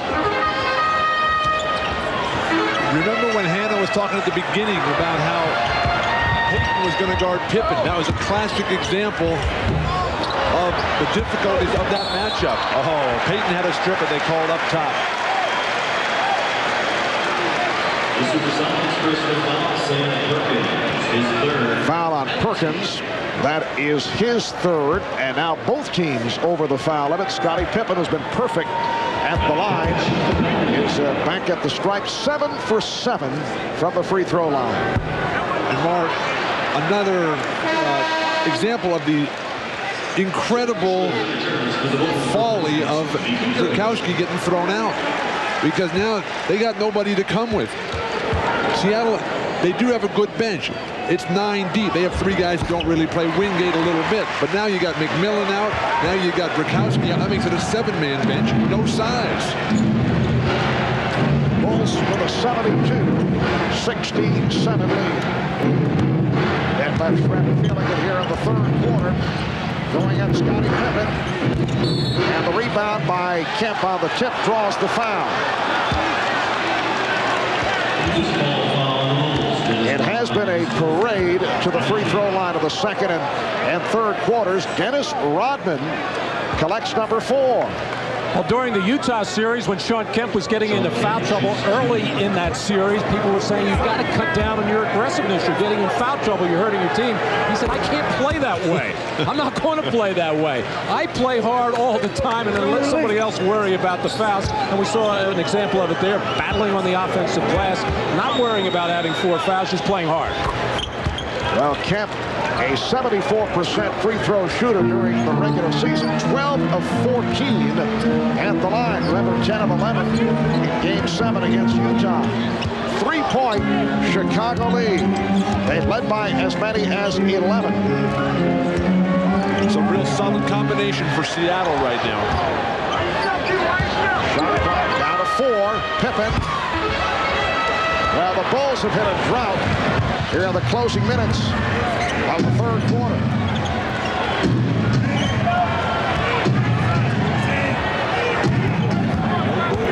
On the post play from the perimeter guys. But Shawn Kemp able to hit over Dennis Rodman, and Kemp has taken over this quarter. He now has 28 points in all. He's brought the Sonics within 1. Shaky offensive lineup for Chicago right now. Pippen, the only creator. And Scottie Pippen knocks down the 3.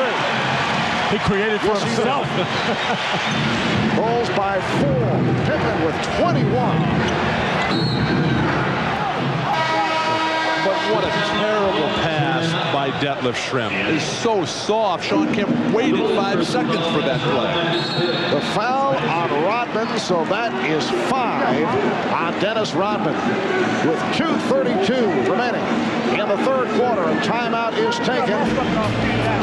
It's the Bulls 75, the Sonics 71.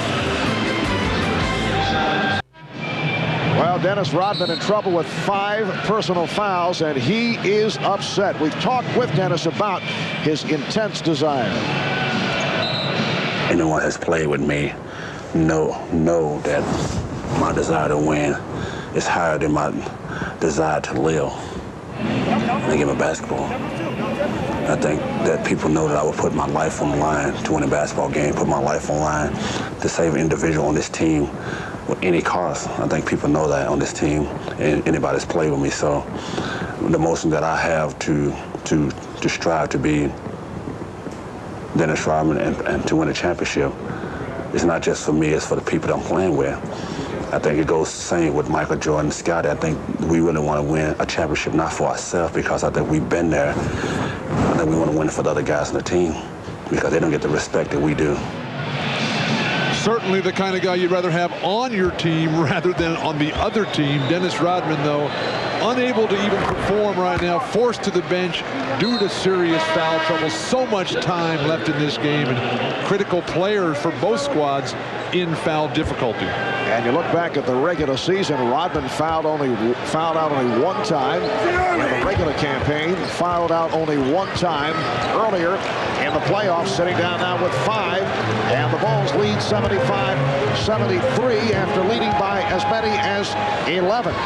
But as we have been mentioning, Shawn Kemp also in foul difficulty. He is on the floor with 4. Here's Bushler. Nice lead pass, but he blew it. And Mark, a very tough matchup for Sean Kemp now against Tony Kukoc. Detlef Schrempf finding the range in the second half. And the game is tied at 75. Schrempf with all 9 points in the third. Michael Jordan is back. Well, Michael Jordan sat down when it was 69-62 Chicago, and now he's given the Bulls a 77-75 lead. Nice ball movement by the Sonics. Perkins open.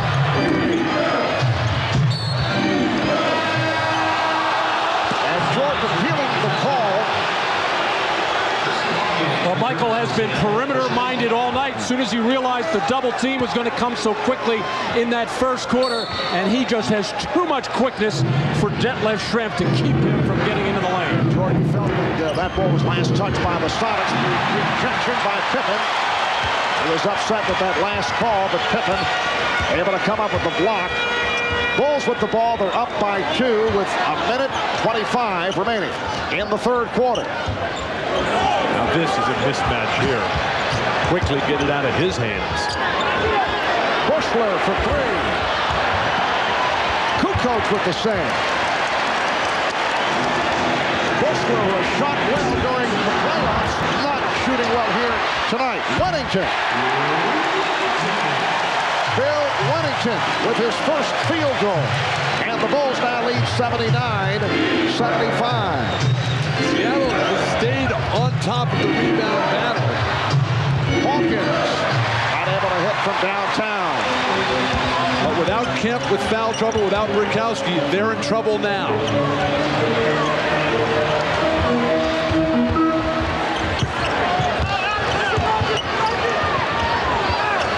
Shot clock at 7.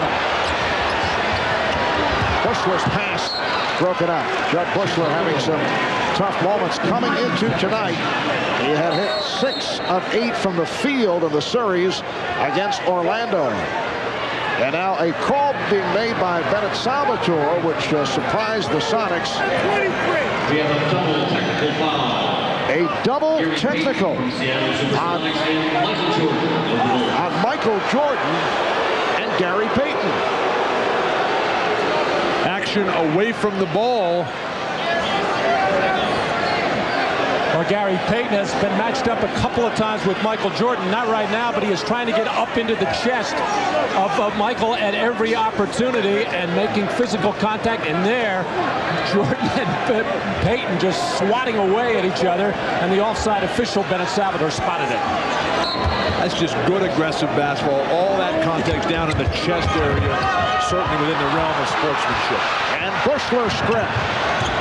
20 seconds remaining in the third.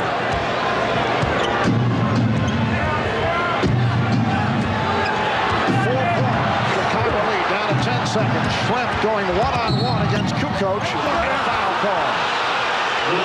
So that will put Schrempf at the line for 2.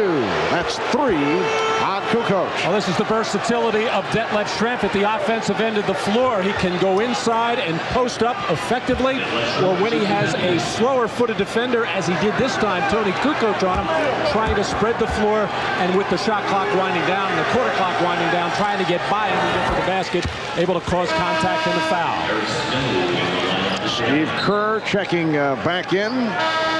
And the rookie from Michigan State, Eric Snow, who has seen very limited action coming on here for the first time. So George Karl going deep into what is now a depleted bench with the departure of Frank Rikowski and Nate McMillan not available. And they're giving Gary Payton for a very long rest right now. 7.8 seconds left in the third quarter. Gary Payton played all 24 minutes in that first half. Eric Snow, a second-round pick of Milwaukee, and then traded to Seattle on the day of the draft. 2-point Chicago lead. Final seconds of the third. Bushler for 3. So Judd Bushler going 0 for 4 in the third quarter. Sean Kemp pivotal in leading the Sonics back. after 3. The Bulls 79, Sonics 77. Kent with 30 points in all. They've come from 11 down, trailing by only 2 as we head to the 4th. We'll be back after this from your local station. You're watching the NBA on NBC. Copyrighted telecast of the National Basketball Association may not be retransmitted, reproduced, or rebroadcast without the express written consent of the NBA.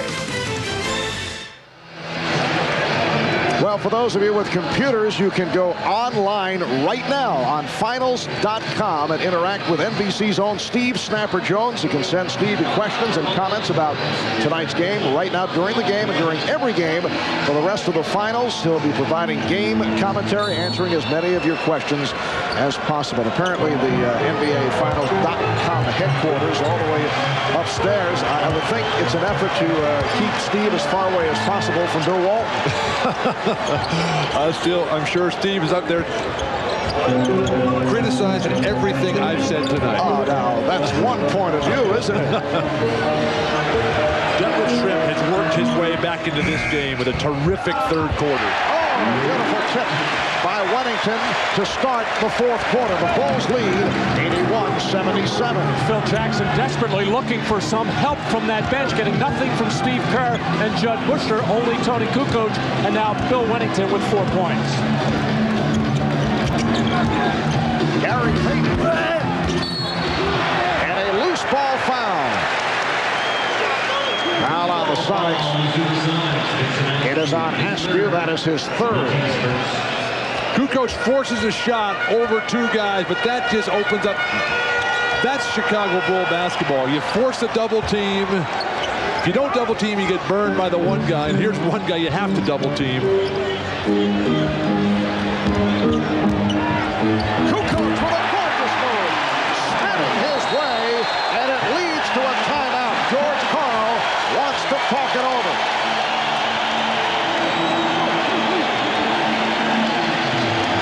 When you don't double team, Detlef Schrempf unable to just do anything against Tony Kukoc, finally having his way at the basket.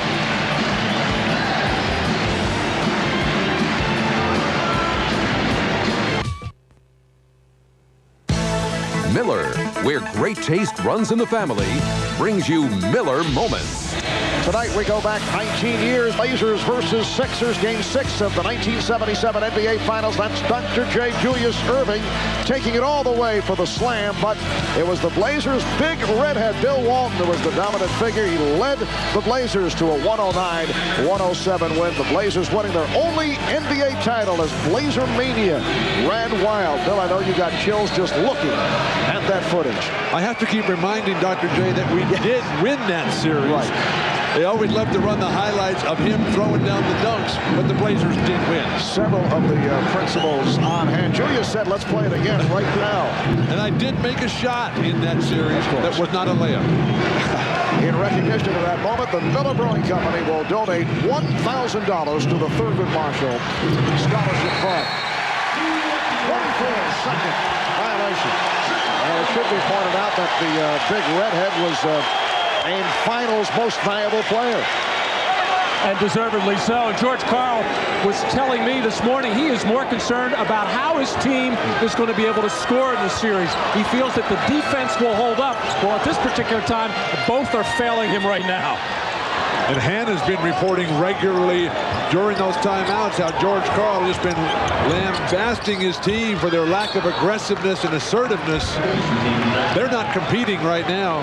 And with all those things going wrong for Seattle, they only trail by 6 points, still well in the hunt. Kukoc. A 3 for Tony Kukoc, who has had a big game off the bench. He now has 11. Seattle's got some real serious matchup problems. Detlef Schrempf can't guard anybody, and Sean Kemp cannot guard Tony Kukoc on the perimeter. Perkins for 3. But the Sonics hang in, down by 6. 9.5 remaining. In the 4th quarter, Schrempf getting set to make his return. Seattle had missed its previous 5 shots before that jumper by Perkins. Kukoc, potential 4-point plays. Well, Hannes Thurman told us in the last timeout that George Karl warned his team Michael Jordan is going to take over. Well, right now, it's Tony Kukoc taking over. 2 3-pointers, and a little while ago, a beautiful move inside, but Tony Kukoc is feeling it. His jumper has been absent throughout the whole playoff. 3 for 36 coming into this one, and maybe this 9-day layoff, Tony Kukoc found his jumper.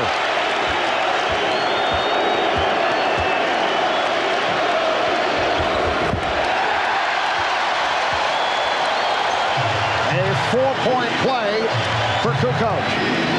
And the Bulls now lead by 10. And Chicago continues to make it so difficult for Payton and Seattle to get into anything early in their offense. Michael Jordan battling to come up with the rebound. 3 minutes gone by in the fourth. Looks like the Bulls want to get the ball to Kukoc, the man with the hot hands. Well, Jordan tried to get it down low, intended for Pippen.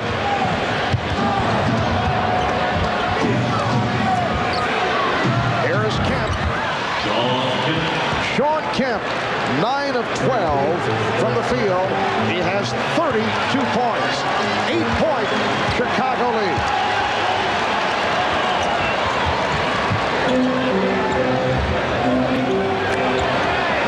Longley getting position on Perkins. Shot clock and a foul. Longley. Harper with a rebound. Seattle standing around watching. Oh, nice play by Payton, and he's fouled by Pippen. That is 2 on Pippen.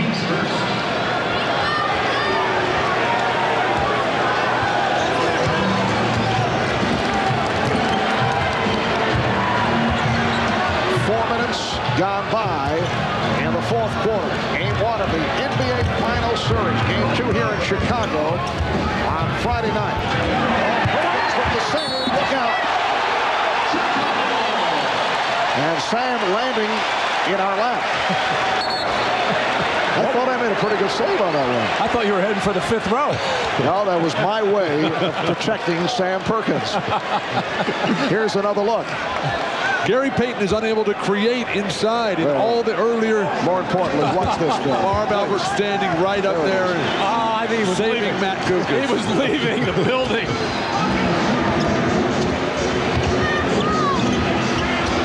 Kukoc with the crowd looking for the foul on Trent, and that will put Kukoc back at the line.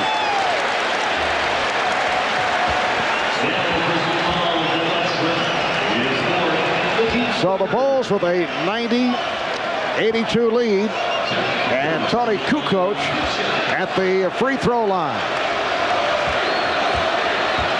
Kukoc with 9 of his 15 in the fourth quarter.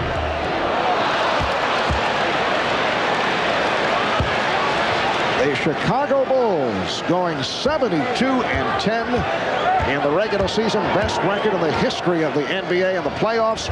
They swept Miami in 3, beat the Knicks in 5 in a tough series, swept Orlando in 4, and now gunning for their 4th NBA title in 6 seasons. But a long way to go. This is only game number 1. The steal by Harper.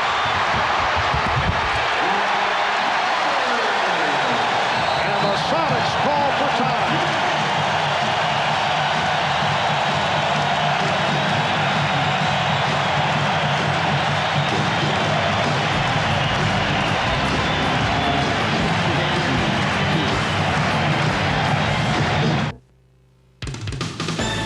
The NBA on NBC is brought to you by Oldsmobile, by Prudential, live well, make a plan, be your own rock, and by New Miller Beer, the brand new beer from Miller with big flavor that goes down easy.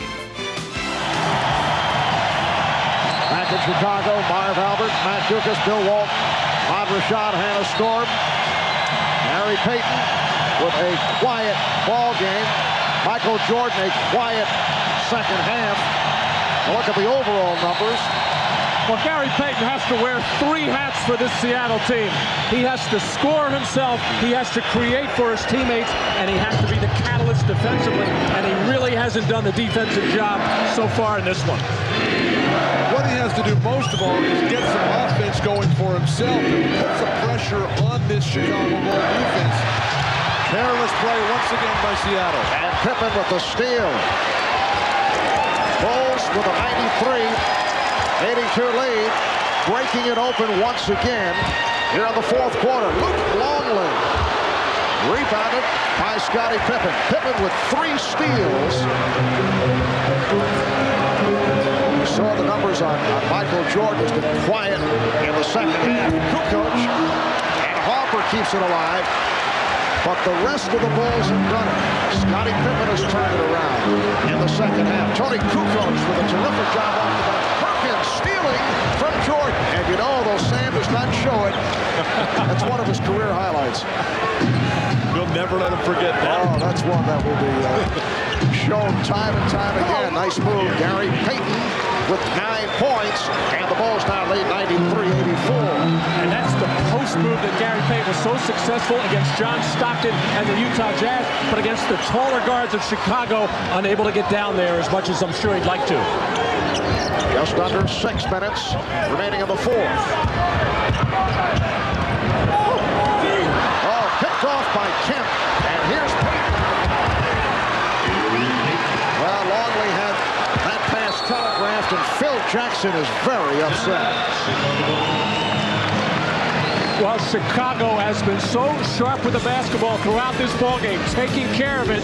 6'11", Sam Perkins taking it away from the best player on the planet, Michael Jordan. And there's that post move by Gary Payton, and then Luke Longley just throwing a terrible pass as Gary Payton will finish off this play from Shawn Kemp.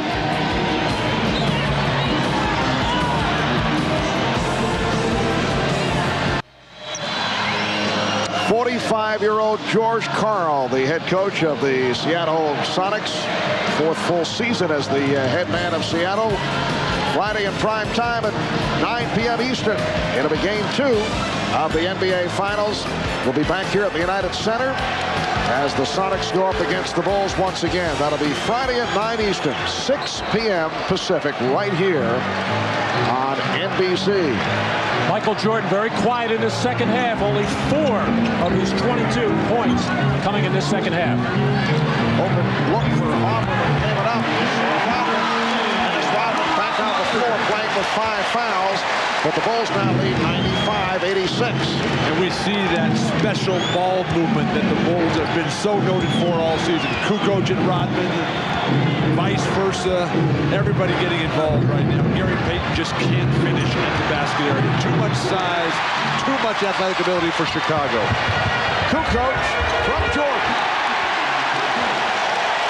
18 for Tony Kukoc. Oh, that's a big reason why Michael has not had to assert himself offensively. Tony Kukoc has picked it up. 12 of his 18 here in the fourth. Harper has had an outstanding night with the steal. And again, George Karl wants to talk it over.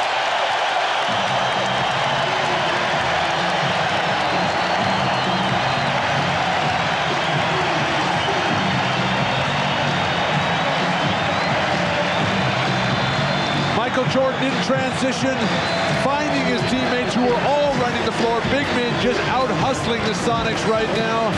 And then Harper has been in the passing lanes all night long. No answer for Seattle. They're forced to the bench again.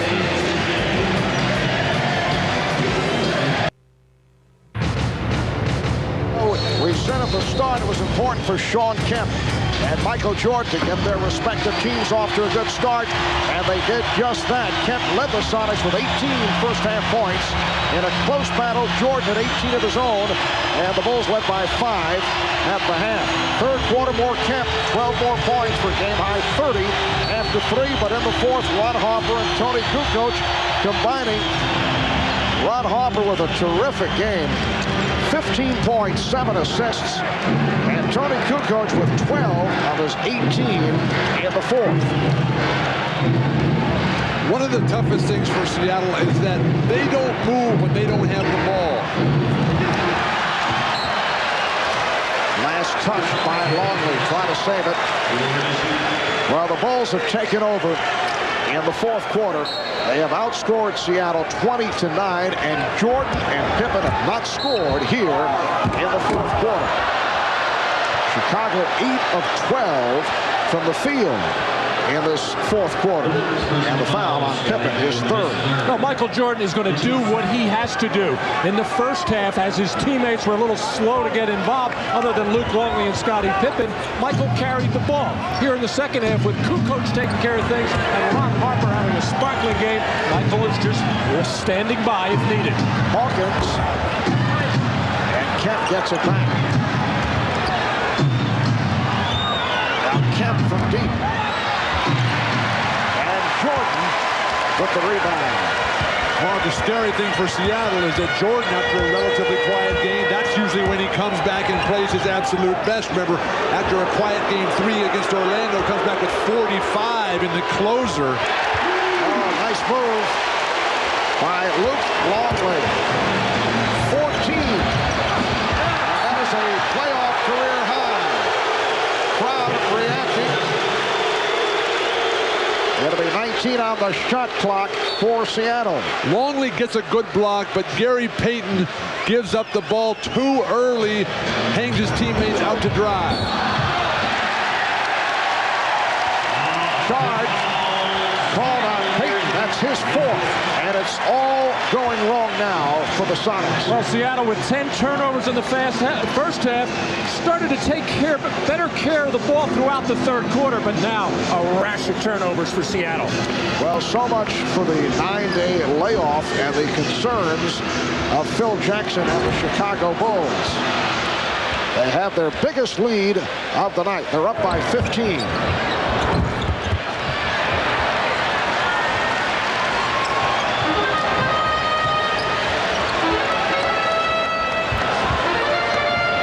Just under 3 remaining, fourth quarter.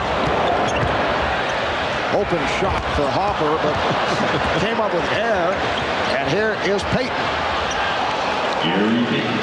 So the Bulls now lead 101-88. Very difficult for Seattle to come back against this kind of lead.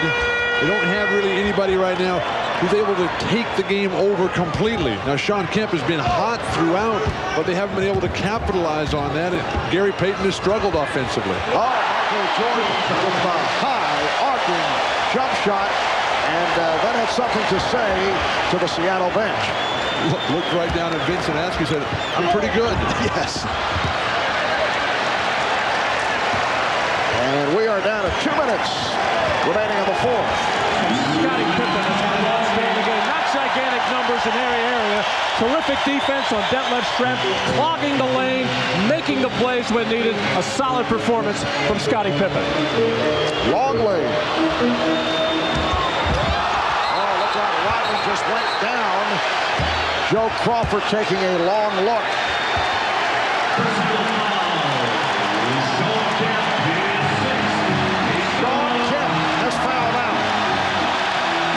Here's another look at it. A totally unnecessary play. All of them hooked up there. Frustration by Shawn Kemp. Just let that one go. You got to play above the antics of Dennis Rodman, who incites that type of behavior and loves it all the way. Oh, absolutely. Actually, I think Shawn Kemp pushed him on his wrist, and he went sprawling like the building fell on him. Saw the final numbers on Kemp. 32 points, 9 of 14 shooting, 7 rebounds in 40 minutes. Oh, look out. Harper and Payton. And the collision, Payton was going for the steal. That's 5 on Payton.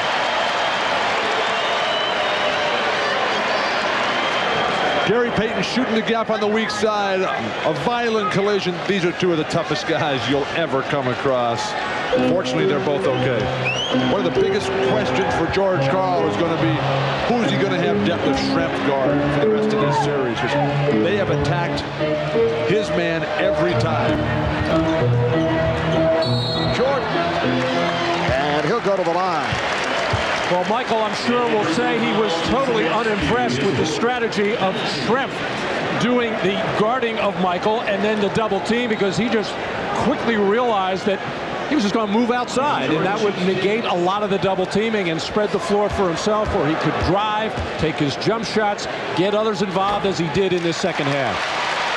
And then when they did switch, when Seattle did switch a smaller guy, Michael just swung right into the low post and punished him down there. That's that versatility of Jordan and the Bulls offense, which is brilliant at picking out where the advantage is.